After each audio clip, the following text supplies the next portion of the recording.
Bueno, queremos ante todo agradecerles la invitación a la brigada, a esta feria histórica que se hace aquí en la Ciudad de México. Estamos muy contentos de que nos hayan invitado, de compartir.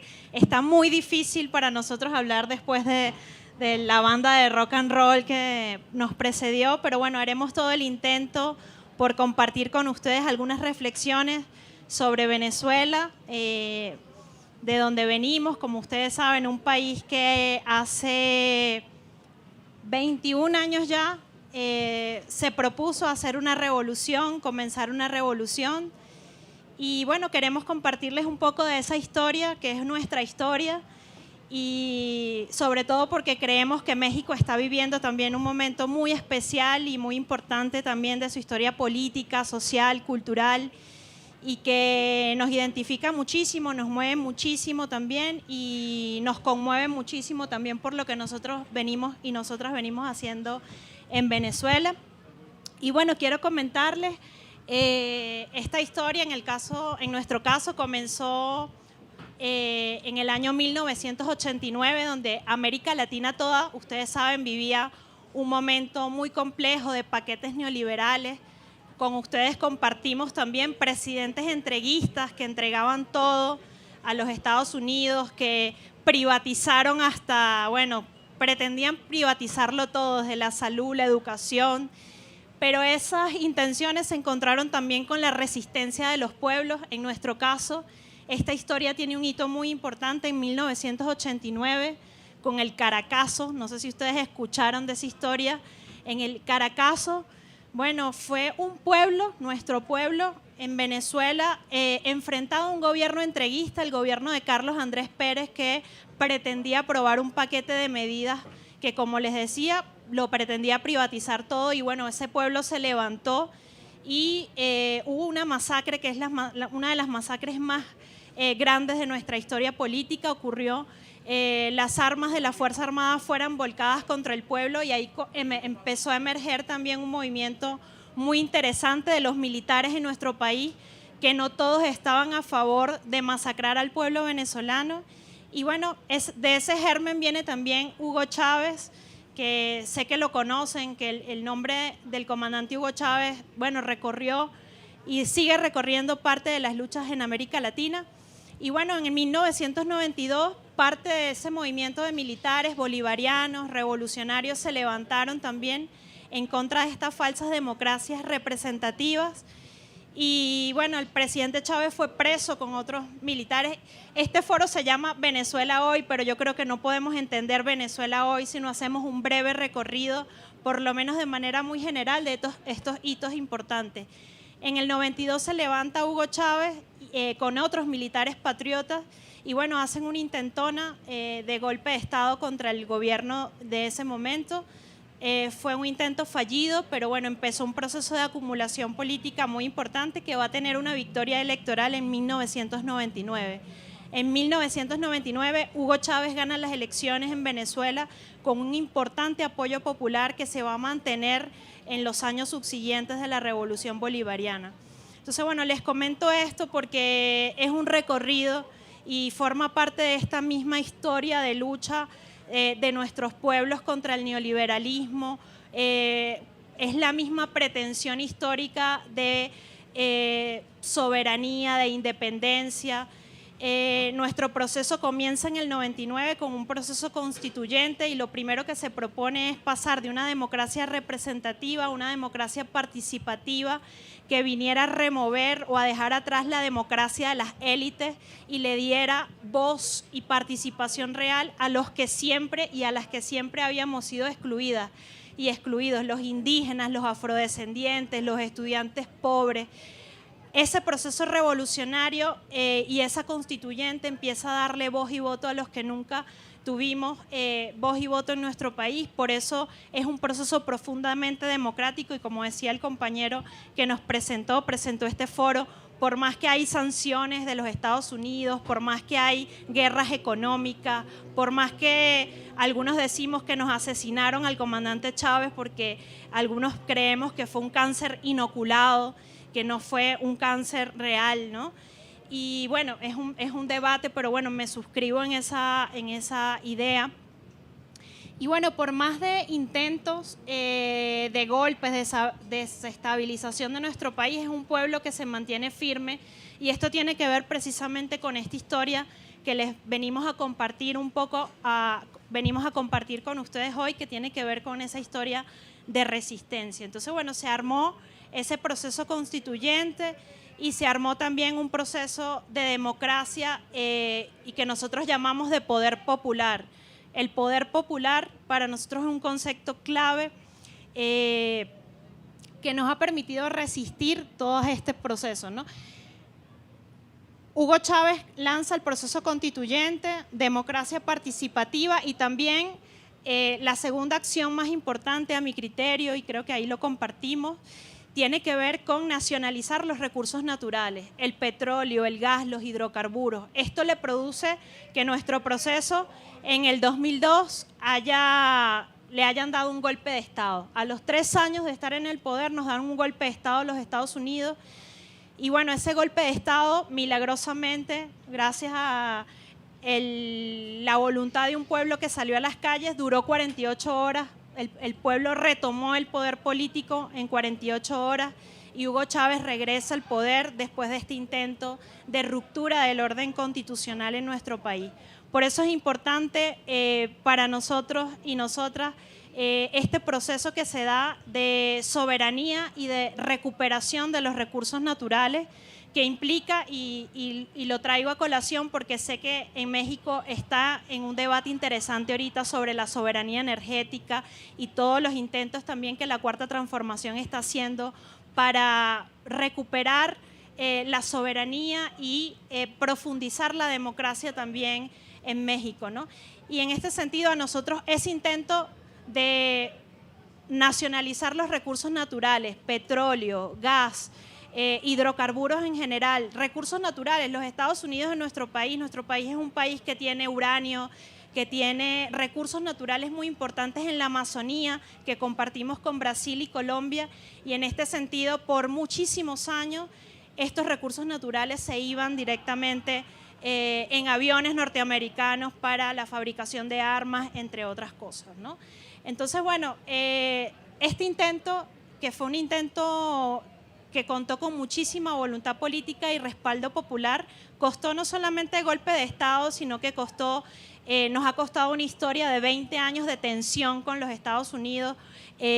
Por un lado, un pueblo queriendo fraguar su destino, construir poder popular, democracia, y por otro lado, intento de una burguesía que no soporta, o sea, y creo que a ustedes con eso lo compartimos, la burguesía y las oligarquías no soportan que los pueblos quieran construir su propio destino, reapropiarse de lo que nos han robado, en este caso los recursos naturales, ¿no?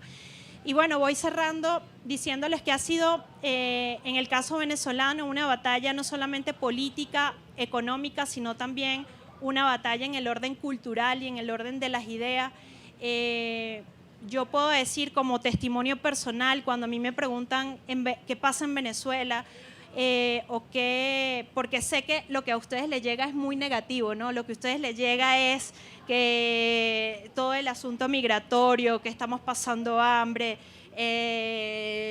no sé, o sea, con todos los mexicanos y las mexicanas con las que nosotros logramos intercambiar y conversar, sé que lo que les llega de nuestra historia es muy negativo, pero quiero decirles que hemos tenido en contra también a las grandes agencias de comunicación y nos cuesta mucho que la verdad de nuestro pueblo llegue a otros pueblos de América Latina, llegue a México, llegue incluso a nuestros hermanos más cercanos de Brasil, de Colombia. Entonces, para nosotros queremos agradecerles mucho que nos hayan invitado, porque vale mucho poder contar y tener la posibilidad de contar la otra historia de Venezuela, la que no está en los medios de comunicación transnacional, la que no está en las redes sociales, pero la que también existe. Y en este sentido, existe un pueblo resistiendo, organizándose, muy creativamente enfrentando unas sanciones que desde el año 2015 tenemos unas sanciones que fueron implementadas, comenzaron a implementarse con el gobierno de Obama, y que lo que prácticamente dicen es que nuestro petróleo no puede ser comprado por ningún país del mundo porque entra en conflicto de intereses con Estados Unidos, y por supuesto que eso es un duro golpe a nuestra economía porque es un país que vive de la producción petrolera, ¿no? Sin embargo, y sé que nuestro ministro consejero que está aquí, que ha tenido importantes responsabilidades en la Revolución Bolivariana, les podrá profundizar un poco sobre esto.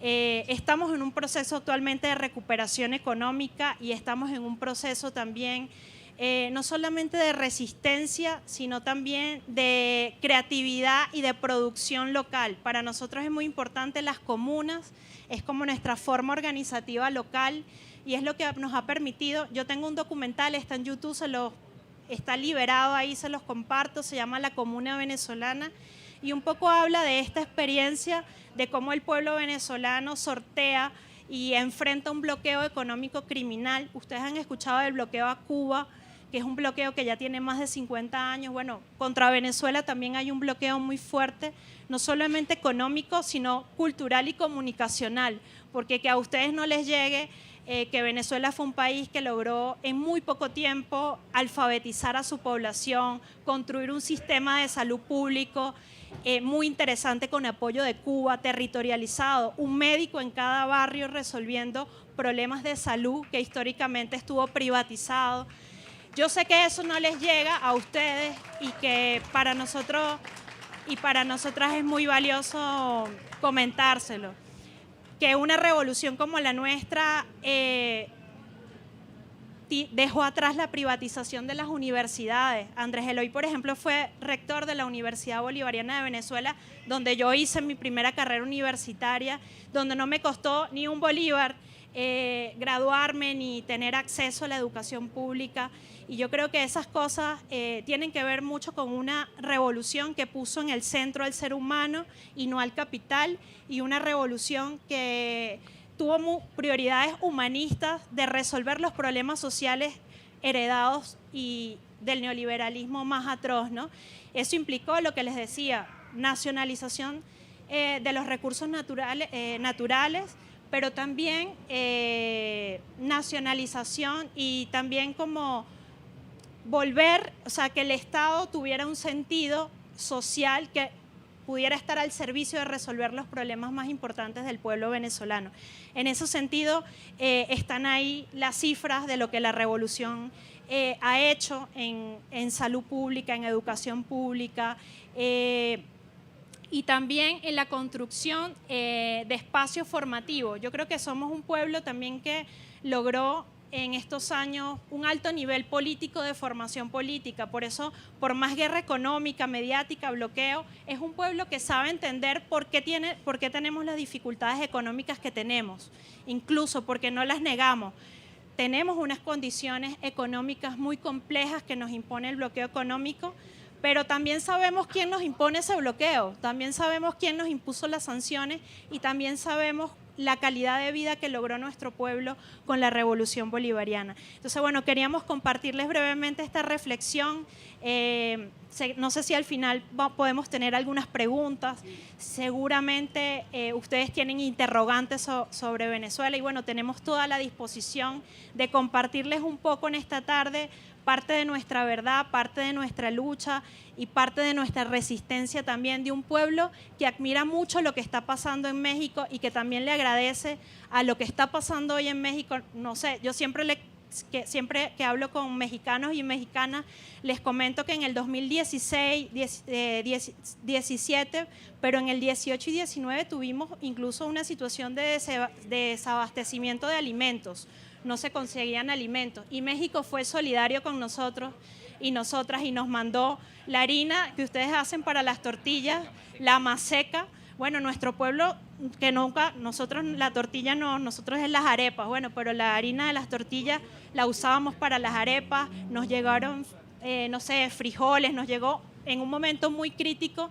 México fue solidario con Venezuela y yo sé que ustedes saben que históricamente ustedes han sido solidarios no solamente con Venezuela, sino con Cuba y con todos los procesos en América Latina que enfrentan dificultades económicas, pero que sin embargo son pueblos que están dispuestos a construir su propio destino. Entonces, bueno, muchas gracias y le doy la palabra a...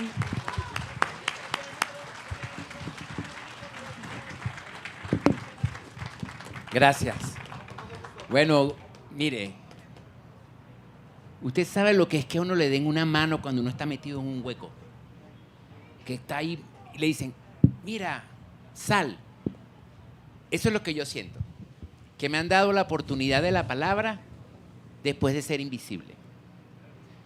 Yo agradezco esto, pero quiero decirle que aspiramos que también sea de beneficio para ustedes, porque Venezuela es usada, la palabra Venezuela, la palabra proceso venezolano, es usado para satanizar cualquier cosa.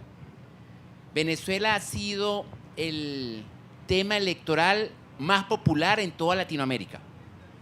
Es decir, si la derecha quiere hablar mal de alguien, le dice, no, va a ser como Venezuela. No, lo que tú quieres es que nosotros seamos como Venezuela. No, aquel quiere que... O sea que parece que Venezuela, yo no sé cómo será aquí, pero en Venezuela a los niñitos los asustaban con el coco. Si no te duermes, viene el coco, no sé. Sí saben, le dicen coco.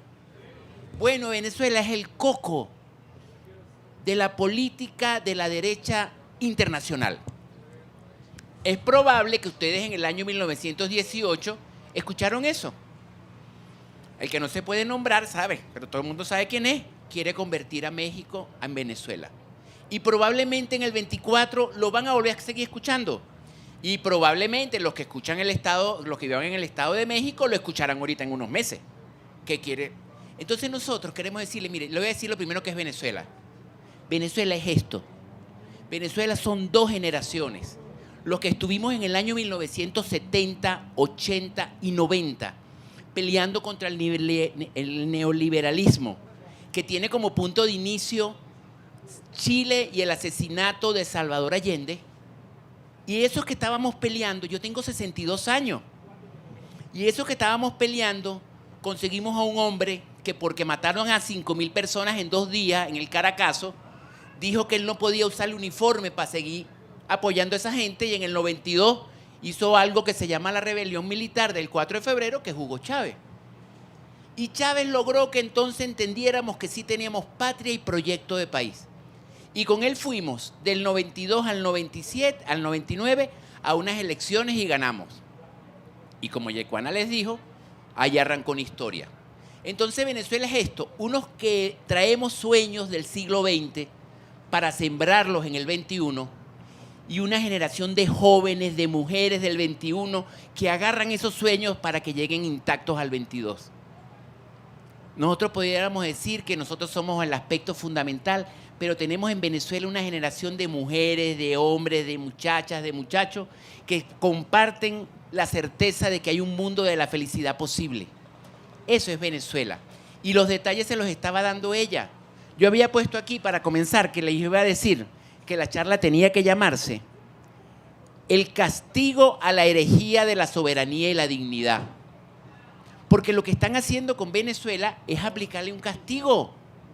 Y le aplican un castigo por lo que dijo ella, rescató el petróleo, no quiere vender el oro que se los estaban robando, quiere proteger las aguas, pero sobre todo, con Chávez nosotros logramos hacer visibles a los invisibles.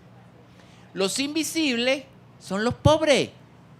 Entonces cuando alguien dice primero los pobres, los está poniendo visibles porque eran invisibles.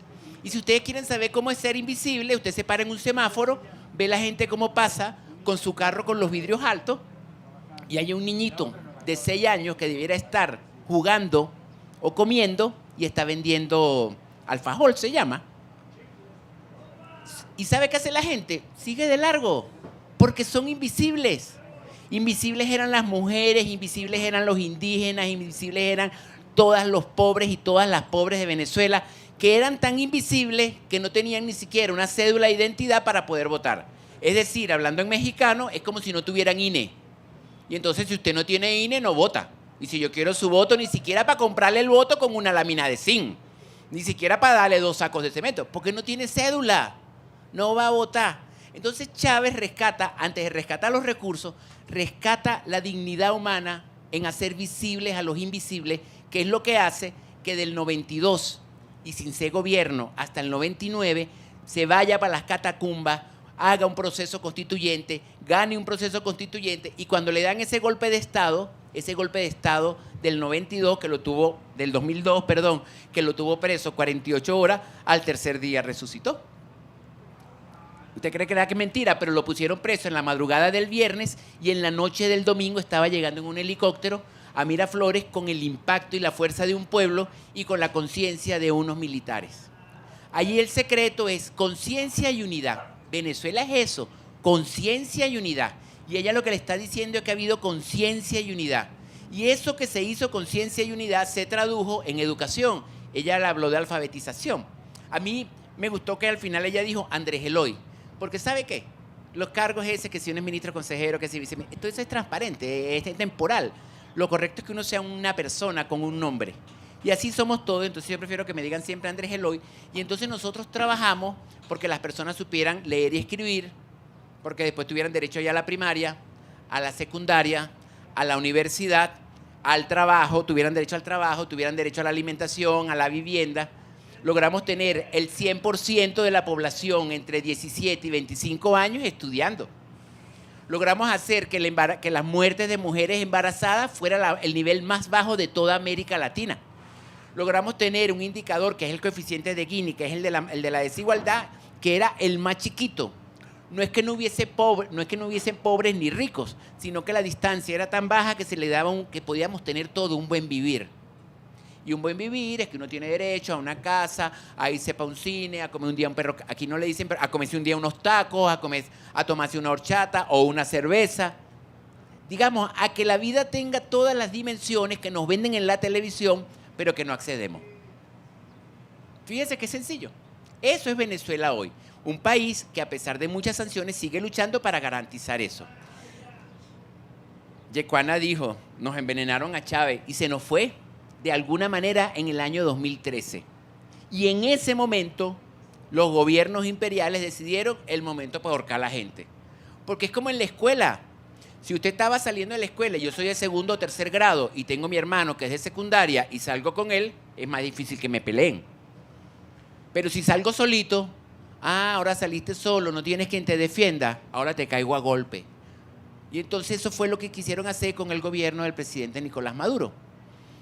Y entonces comenzó un conjunto de medidas que nosotros llamamos esas que se llaman sanciones, son realmente son unas medidas coercitivas unilaterales. ¿Por qué? Porque las sanciones no las decidieron en la ONU, no las decidieron en ningún lado. ¿Sí? Llegó un gobierno y nos dijo, ustedes no pueden vender petróleo y si lo venden no lo pueden cobrar. Pero si tuvieran ahorros, le voy a bloquear todos los bancos para que no puedan comprar. Y si ustedes tuvieran además cosas que le producen, se las vamos a robar. Y nos robaron la mayor red de estaciones de servicio de Estados Unidos, lo tiene una empresa que se llama Citgo, que es 100% venezolana y ahorita está 100% robada. ¿Por quién? Por unos señores que son los nuevos piratas de América. ¿Usted se acuerda de los piratas de cuando de la colonia? Bueno, esos piratas eran como británicos.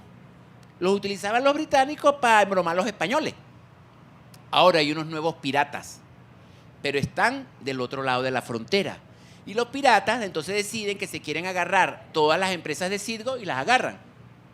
Por menos de eso sancionaron ellos a Cuba, porque Cuba nacionalizó unos atos y unas empresas, ¿verdad?, que necesitaban dar trabajo y lo hizo en el año 1960. Mire, el mundo de los invisibles. ¿Se acuerda que se lo dije? Ese es el que estamos corrigiendo. Ese es el que llegamos a corregir. Y nada más porque llegó él, lo voy a decir. Nosotros llegamos a tener 0 niños en la calle. Coño, se dice fácil. 0. O sea, no había un chamo que hiciera eso. Un chavo. Aquí le dicen chamo. Nosotros decimos un chamo. Un chavo que hiciera eso. Pero les vuelvo a decir entonces que impusieron unas medidas unilaterales porque nadie las decidió, no están en el marco legal de nadie.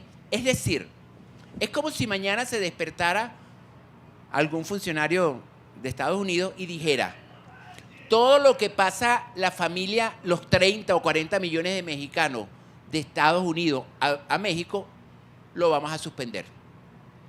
Y entonces, de la noche a la mañana, 50,000 millones de dólares que entran de a poquito al pueblo mexicano, se los quitan. Y cuando le preguntan, ¿por qué razón? Bueno, nosotros percibimos que es narcotráfico. Oye, $100 mensuales. Sí, entonces, con una excusa, deciden que van a bloquear a alguien. desde el año 2015 porque decidieron que Venezuela, imagínense esta cosa, en el año 2015 Obama decidió que Venezuela era una amenaza inusual y extraordinaria. Tardamos en avión 4 horas en llegar a Florida, en avión. No tenemos bomba atómica, no tenemos armas de destrucción masiva, no tenemos armas químicas. Bueno, tenemos un arma que sabemos que sí es difícil que ellos soporten. Se llama la dignidad, se llama el espíritu de libertad, se llama el espíritu de independencia. Y por supuesto entendemos que ellos se puedan sentir amenazados. Pero digamos que eso es un cambio de leyes, porque hasta hace poco, en todas las películas que nos llegan de Estados Unidos, dicen que lo que es una amenaza es un señor que es malo, que usualmente tiene una bomba, que quiere atacar. Nosotros no queremos atacar a nadie. Lo único que hemos querido es que no nos ataquen. Y también tenemos otra arma que también puede ser muy delicada, porque esa sí puede tener más efecto masivo, que es que tenemos en herencia de lo que hizo Simón Bolívar, el espíritu de integración latinoamericana y de los pueblos del sur. Nosotros, de la mano de Chávez, impulsamos la creación de UNASUR, de CELAC, de Petrocaribe, del ALBA, de la Asociación África-Suramérica, y estamos en la y seguimos en la disposición, con toda la limitación de recursos, de seguir generando estrategias de integración. Y por supuesto, la integración de los que debieran ser iguales es una amenaza para las condiciones de dominio. Entonces, con esas cosas desde el 2015, imagínense, ahora lo voy a hacer a una escala familiar, porque yo estaba en mi casa y con mi sueldo lograba mantener a Yecuana para que fuera para la universidad. Pero ahora el imperio, con una medida coercitiva unilateral, me dice, no venda petróleo y entonces no me pagan el sueldo. Entonces yo digo, bueno, pero como tenía unos ahorritos por ahí, si yo dejo de ir al restaurante, si yo ahora voy a pie y ahora hago unas cosas, ajusto unos gastos, uso mis zapatos hasta que se gasten, entonces yo todavía puedo mantener a Yecuana en la universidad porque ella es el futuro. En la vida real, el futuro del siglo XXI es ella. Ella probablemente en el año 2061 va a estar viva y ya yo tendría 100 años, ¿verdad? Entonces el siglo XXI que le pertenece a ella, yo tengo que trabajar para que ella lo disfrute, en la esperanza de que ella también lo va a hacer para los que vengan después, porque es la vida, es por lo que nos hemos constituido en familia, para avanzar. Y entonces yo digo, bueno, si me quitaron el sueldo pero tengo unos ahorros, probablemente dejo de hacer unas cosas, pero que Yecuana avance. Pero resulta que ahora me quitan los ahorros. Venezuela tiene retenido más de 15.000 millones de dólares. Se le robó el activo más importante que es Citgo, con 1.500 estaciones de servicio en Estados Unidos. Bueno, está bien, me quitaron el sueldo, tengo que seguir trabajando y no puedo cobrar. Me quitaron los ahorros. Bueno, voy a ver si logro ponerme entonces a vender algo en la calle, en la esquina. Y entonces, cuando me paro en la esquina, ponen un policía al frente en la otra acera y dice, el que le compre a Andrés Eloy va preso. ¿Pero por qué? Porque me da la gana. Eso es una medida coercitiva unilateral. Y entonces, encima de que nos robaron Citgo, encima de que nos bloquearon 15.000 millones de dólares, nos retienen unas toneladas, 2.000 kilos de oro de nuestras reservas que están en el Banco de Inglaterra, están retenidos, que no se pueden vender. Si nosotros quisiéramos comprar algo, porque conseguimos recursos de alguna manera, el que nos venda está sancionado. Por eso, las empresas mexicanas que en el año 2016, 2017, 2018 se dispusieron a vendernos, y eso ya es un acto que agradecemos con una solidaridad, coño, de amor, que lo agradecemos, porque yo comí esas arepas más secas, ¿me entiende?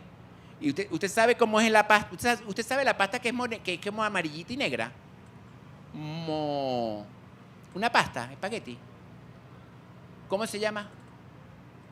Bueno, cuando ustedes vayan ahí a Aurrera o cuando vayan a Walmart, hay una pasta mexicana que el envase es con amarillo y negro. Esa es la pasta que comí yo también. Claro que le tengo que agradecer que nos haya... Morena. La pasta, la harina es más seca. Y los espaguetis, morena. La morena. Moderna. Ese espagueti es el que comía. No le voy a agradecer a alguien que haya vendido un espagueti para que yo coma. Claro que se lo agradecimos con el corazón. Bueno, esa empresa que vendía eso ya no está en el registro comercial de México. La sancionaron, presionaron para que la quebraran y la eliminaron. Si quiere, búsquelo y usted va a conseguir como en el año 2019 hubo una decisión gringa para que esa empresa no se le pudiera hacer nada. No pudiera hacer nada, es que incluso le dijeron al sistema financiero mexicano, no le puedes abrir cuenta. ¿Me estoy explicando? Entonces hace que una empresa en el siglo XXI tenga que moverse como en el siglo XVIII, coño, con la plata en una bolsa porque no puede abrir cuenta. Y si abre una cuenta y le echa la plata al banco, el banco se queda con la plata. Y si no lo hace, el banco es sancionado. Porque ahí hay cosas de sanción. Las nosotras son frontales. Medidas coercitivas unilaterales. Grábense ese nombre. MCU. Medidas coercitivas unilaterales. Son medidas diseñadas para provocarle dolor al pueblo. Buscando que el dolor del pueblo, es decir, que las expectativas de Yecuana, que es una chama bonita, joven, con sueño, que quiere tener una rolo de cámara para hacer sus documentales y tiene que hacer el documental con el teléfono, porque no hay recursos, porque tiene más limitación, con la esperanza, ellos hacen esa medida con la esperanza que ella diga, no me la calo más y me quito estos tipos de encima y me voy por una revolución de color, como lo hicieron, por cierto, en Ucrania, que eran las revoluciones de colores, como lo hicieron en Libia, como lo hicieron en Túnez y como lo quisieron sean alguna vez en Venezuela.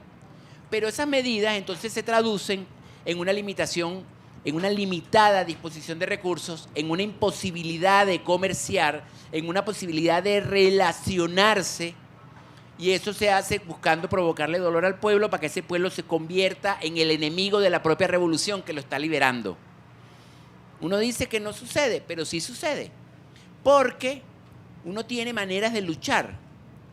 Hay cosas con las que hay que luchar en colectivo. Por ejemplo, el cambio climático hay que lucharlo en colectivo. No lo puede luchar México si Estados Unidos no hace su parte. Y no lo puede hacer Estados Unidos si no lo hace China. Y no lo hace China. No.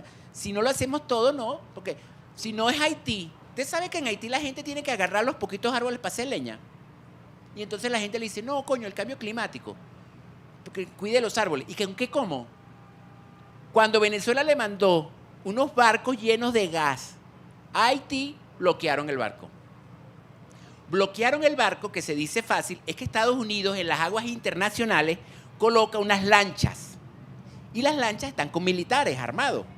Y las lanchas con militares armados se montan en el barco y se llevan el barco.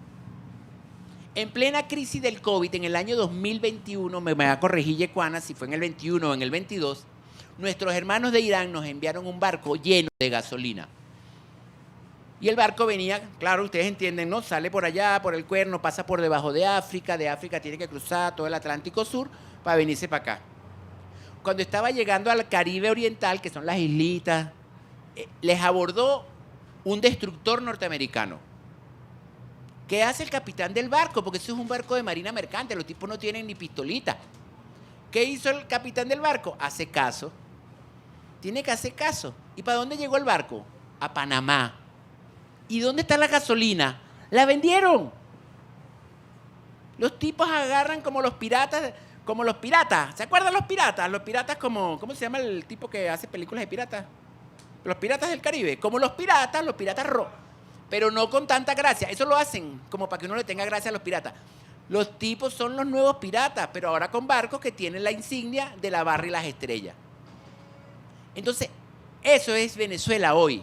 Un país que está siendo asediado porque dijo que tenía derecho de ser libre y porque quiso cumplir lo que Simón Bolívar dijo en el año 1817, que es que los gobiernos tienen que proveer la mayor suma de felicidad posible, la mayor suma de estabilidad posible y la mayor suma de prosperidad. Felicidad, porque es la condición de la esencia humana.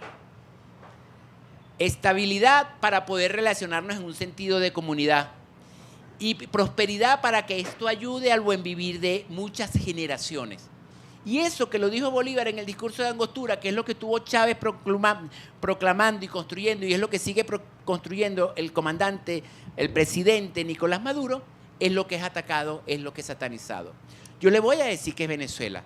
Venezuela es un país que a pesar de estar, ya cierro, me encadenó. Venezuela es un país que a pesar de estar con estas condiciones de bloqueo, tuvo la tasa más baja, bueno, Nada más baja tuvo Uruguay, porque son más poquitos, son mucho menos población, pero tuvo la baja de fallecimientos por COVID más baja de Sudamérica. ¿Cómo lo hizo? Como nos dijo ella, pusimos un médico en cada barrio, en cada comunidad, en cada pequeña colonia. ¿Y sabe qué? Seguimos poniendo médicos.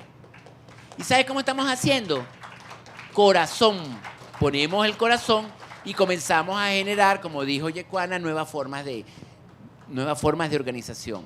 Si a mí me preguntan cuáles son los logros del poder de la Revolución Venezolana, a pesar del asedio, es que hemos demostrado que la educación es un derecho tan fundamental como respirar, que a la salud se debe acceder como un abrazo, que la vivienda es un derecho adquirido solamente por haber nacido y que nosotros debemos tener un plato para el tamaño de cada hombre y de cada mujer de nuestra patria. Gracias.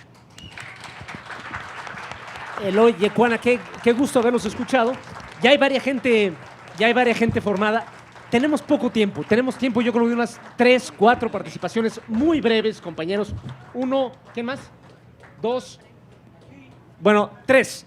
3 preguntas o comentarios y les propongo que ustedes primero los oigan y después respondan para saber qué tanto tiempo podemos irle midiendo, porque nuestra próxima mesa empieza en unos 5 minutos, pero desde luego que sí queremos escucharlos responder algunas preguntas. Entonces, compañero y después Emiliano.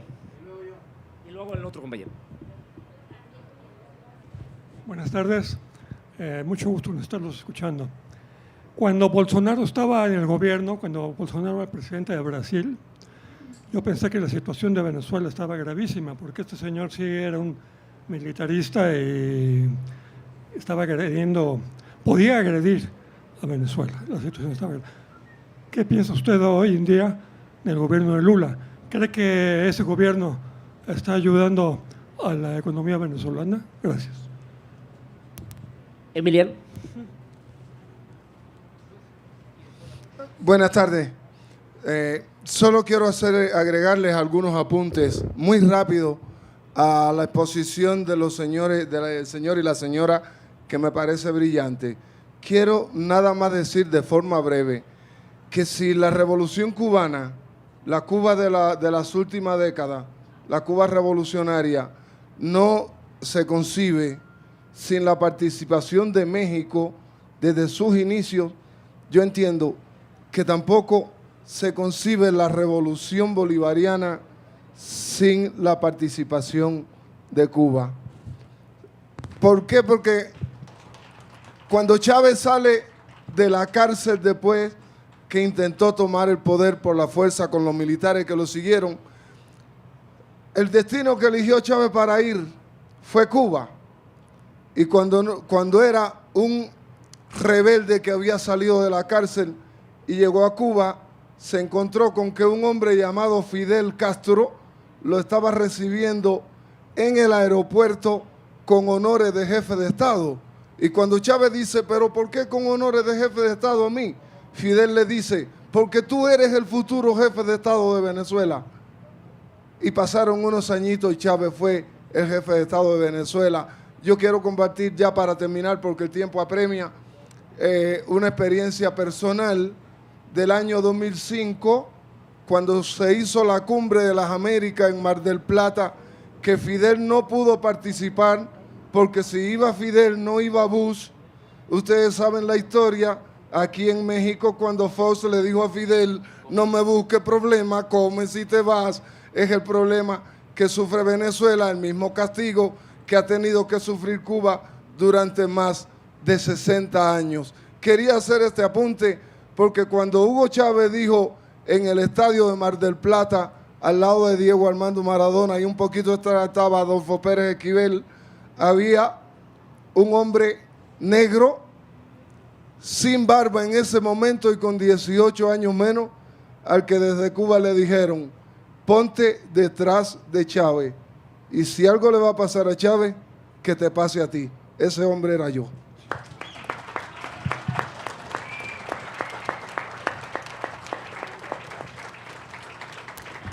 El compañero y la compañera.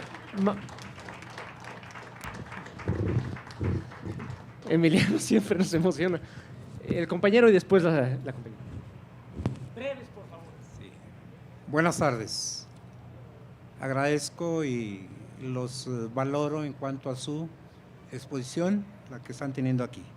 La verdad que México pues, es un país que recibe a todo mundo, así sean lo que sea, pero lo recibe siempre. Mis preguntas van en este sentido. Nos hemos dado cuenta que, por ejemplo, los medios de comunicación, ¿verdad?, están pues denostando, por ejemplo, a los migrantes. En el caso de Venezuela, ¿verdad?, ahí en la frontera, pues pasaron los medios de comunicación, ¿verdad?, todo ese problema que hacen un problema de los venezolanos. No sé si estos venezolanos, pues no sé por qué emigraron para acá, o qué buscan, o qué no están a gusto, quiénes son, ¿sí? Entonces, esa es una pregunta. La otra es en cuanto a que la Constitución de nuestro país, pues está en cuanto a la cuestión electoral, ¿no?, de los sexenios y todo ello, pues al parecer aquí se está cumpliendo con la Constitución, al menos se está pegando nuestro presidente Andrés Manuel López Obrador a lo que dice la Constitución. Lo estamos viendo el cambio, lo estamos sintiendo. Yo pregunto, para ustedes, su Constitución, ¿verdad?, no establece esas cuestiones democráticas, todo eso, ¿por qué no la aplican?, ¿verdad? La otra, yo valoro la actitud, por ejemplo, de nuestro ejército. Nuestro ejército se está cubriendo de gloria en este momento porque está funcionando, ¿verdad?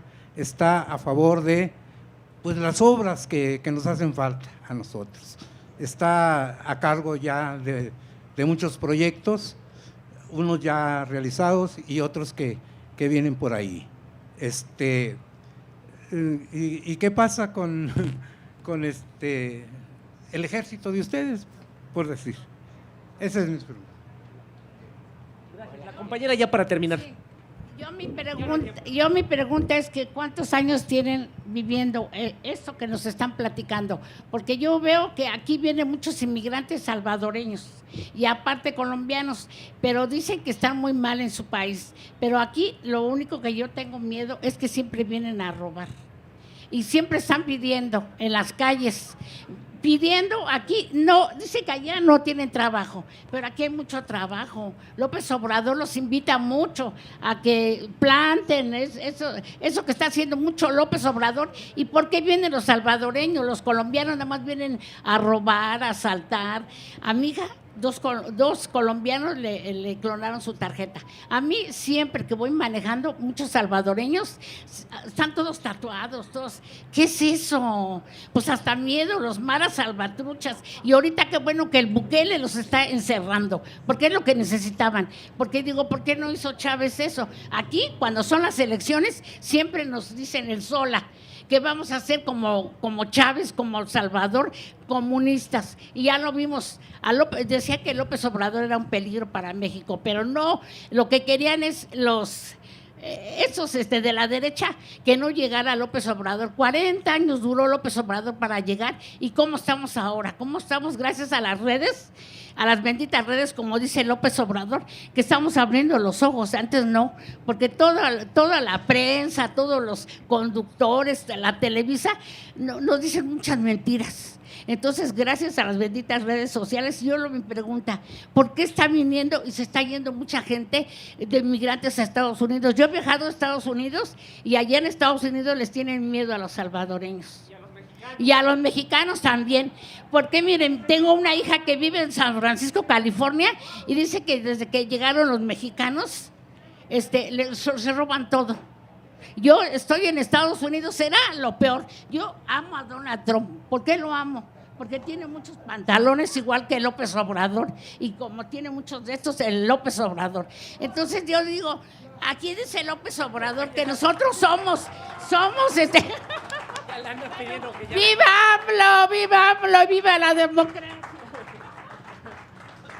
Gracias. En teoría ya estamos en tiempo, pero vamos a expropiar revolucionariamente unos minutitos a la mesa siguiente.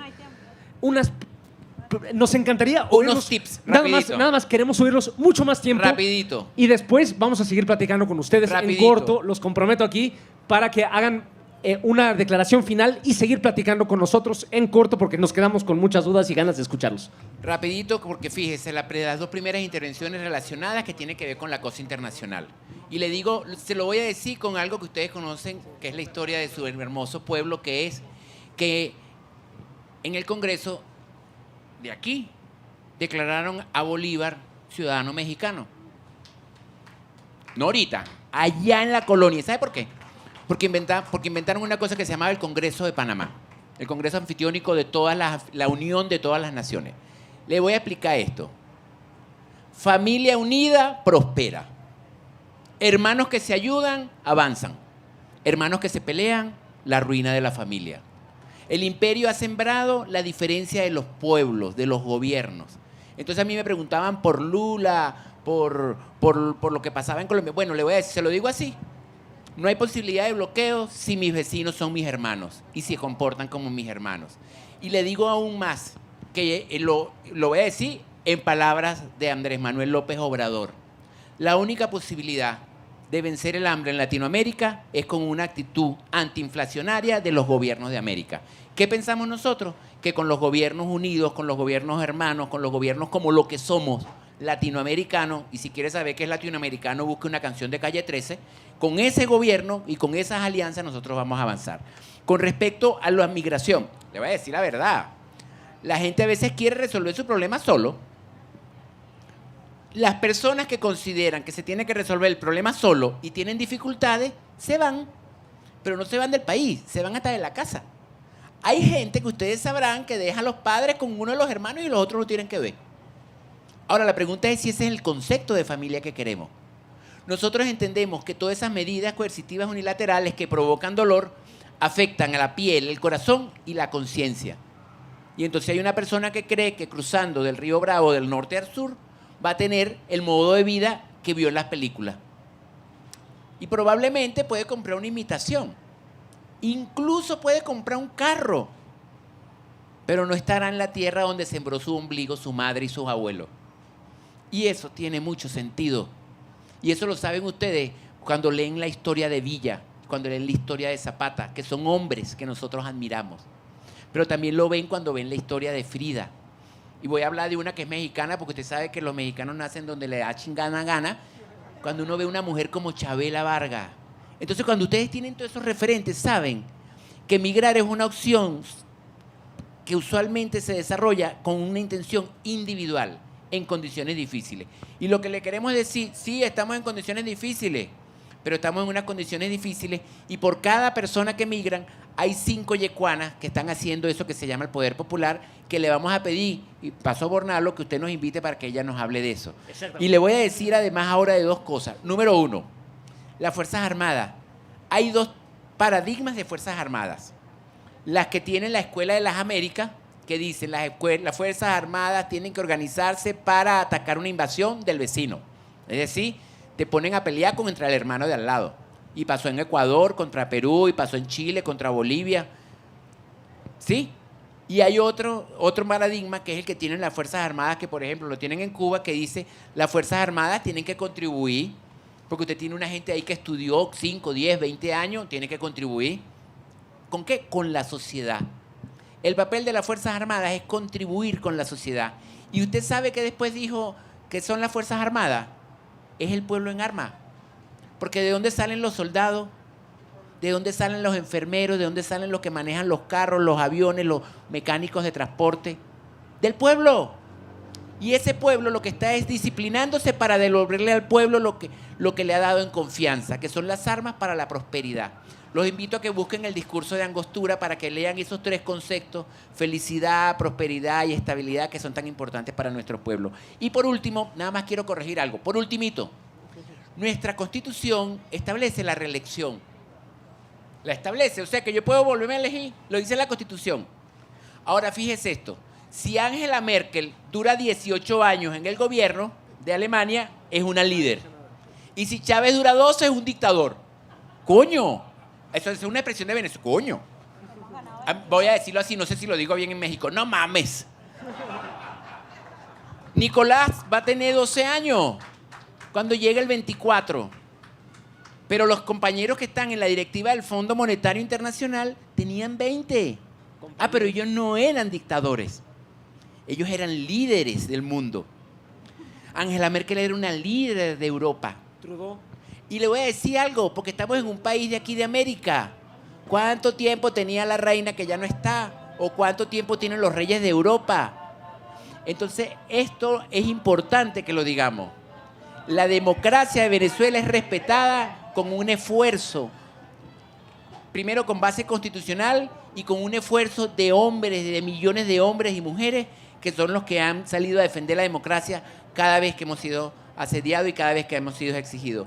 Le agradecemos en nombre mío y de Yecuana de corazón que nos hayan dado estos minutos. Le voy a dar las palabras de Yecuana para unas palabritas de despedida. Porque tú eres la mujer que tiene que despedir todo lo demás. Agradecerles igual y bueno, responder solamente rapidito a la pregunta de nuestra democracia. Tenemos 23 años de revolución bolivariana y 21 elecciones ganadas. O sea, y tenemos un sistema electoral sumamente digitalizado y bueno, la revolución con más dificultades económicas, políticas y todo el contexto que les describimos sigue ganando las elecciones. Entonces, esto no lo pueden comprender nuestros enemigos, no lo pueden comprender los grupos económicos ni mediáticos del mundo, pero sí es un pueblo que está construyendo otro modelo de democracia también, donde las decisiones no la toman élites representativas, sino se toman en la comuna. Y tenemos un concepto interesante que se ha venido fraguando, que es el concepto de poder popular. Las decisiones, los alcaldes nuestros tienen que pedirle permiso a la gente organizada en asambleas populares para decidir en torno al presupuesto desde el nivel más micro, local, municipal, de cómo se resuelven los problemas de agua, de luz, de electricidad, en un ejercicio real de democracia. Entonces, bueno, nosotros tenemos un gran debate con la democracia liberal y creemos que las revoluciones y los procesos de cambio y de transformación en América Latina tienen que repensarse el modelo de democracia tradicional para empoderar a los de abajo, a los pobres, de manera real y concreta. Muchas gracias por habernos invitado y bueno, se nos acabó el tiempo.